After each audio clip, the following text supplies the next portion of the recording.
আজকে তোমাদের সাথে একটা বিয়ে বাড়ির পুরো দিনের ভিডিও শেয়ার করব। তো বিয়েটা হচ্ছে আমার সেজো পিসির ছোট মেয়ের, তাই দেখো এখানে আমি রেডি হয়ে বেরিয়েও পড়েছি। আর জানো তো আমাদের এখানে একটা দিদিরও বিয়ে হচ্ছে, ঠিক আমাদের পাশেই বাড়ি, তাই দেখো রাস্তাতে কত লাইটিংও করে দিয়েছে। তো আমরা কিন্তু পিসির বাড়িতেই যাচ্ছি। আর দেখো মাঠের মাঝখান দিয়েই এই রাস্তাটা, এত সুন্দর চারপাশের পরিবেশটা যে কি বলবো। আর এই যে খড়ের ছোট ছোট ঘরগুলো দেখছো, এগুলো দেখো কত সুন্দর লাগছে। তো গ্রামে থাকলে কিন্তু এইসব দৃশ্য খুবই দেখা যায়। তো তোমাদের সাথে গল্প করতে করতে আমি কিন্তু পিসির বাড়ি চলেও এসেছি। আর এটা হলো আমার পিসির বাড়ি। তারপরে ভিতরে গিয়ে পিসিদের সাথে দেখা করে গিফট দিয়ে চলে গেলাম আজকের ব্রাইডের কাছে। কিন্তু সে আবার এইসব ফটো ভিডিও একদমই পছন্দ করে না, তাই তার সাথে কিন্তু কোনো ফটো বা ভিডিও আমার শ্যুট করা হয়নি। তারপরে ওখান থেকে আমার ছোট পিসির সাথে আমি প্যান্ডেলের দিকে চলে এসেছি খাবার জন্য। আর এখানে এসে ফুচকা দেখে আমি নিজেকে সামলাতে না পেরে কিছু ফুচকাও খেয়ে নিয়েছি। তারপর এই কিউটের ডিব্বাটাকে শুধু একবার দেখো তোমরা, এটা হলো আমার বড় পিসির মেয়ের ছেলে। কত কিউট লাগছে দেখো একে। আর এর নাম হলো ফাহিম। তো এখানে দাঁড়িয়ে দাঁড়িয়ে আমি তো এর সাথেই কথা বলছিলাম। আর এখানে কিন্তু এখনো সিট ফাঁকা নেই, তাই এখানে কিছুক্ষণ দাঁড়িয়েই ছিলাম আমরা। আর এই জায়গাটাতে দেখো সব খাবারকে সাজিয়ে রেখেছে। তো এখানে কিছুক্ষণ দাঁড়ানোর পরেই সিট খালি হয়ে গেছে, আর আমরা এখানে বসেও পড়েছি খেতে।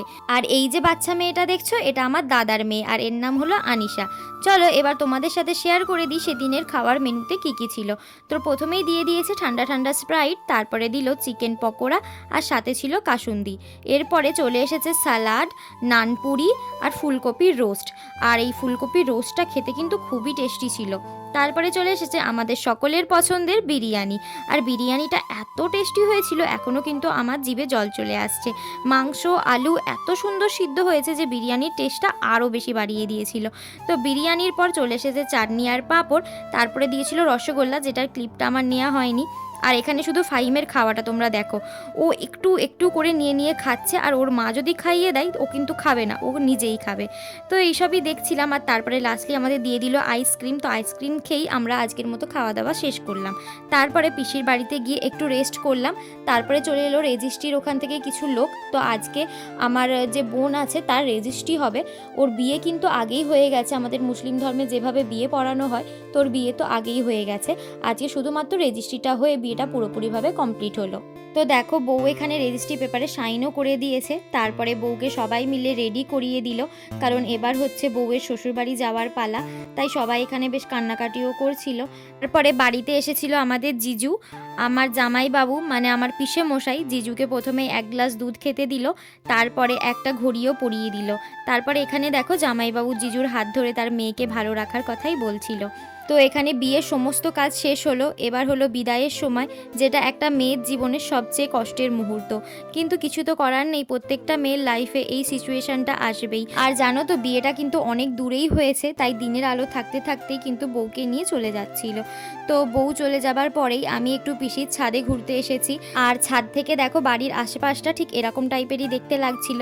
আর এখানে একটা নয়নতারার গাছও ছিল, ভাবছিলাম একটা ডাল ভেঙে নেব, কিন্তু আর নিইনি। তারপর পিসিদের সাথে দেখা করে আমি বাড়ির পথে রওনা দিয়েছি।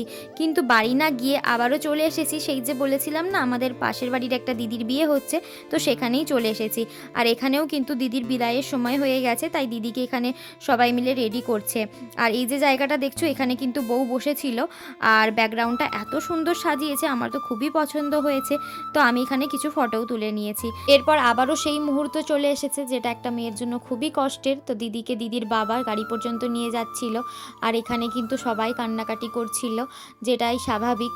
তো আজকের দিনটা আমার এভাবেই কেটে গেল। আর তোমরা যে এতদূর পর্যন্ত ভিডিওটা দেখলে, তার জন্য তোমাদের অনেক অনেক ভালোবাসা।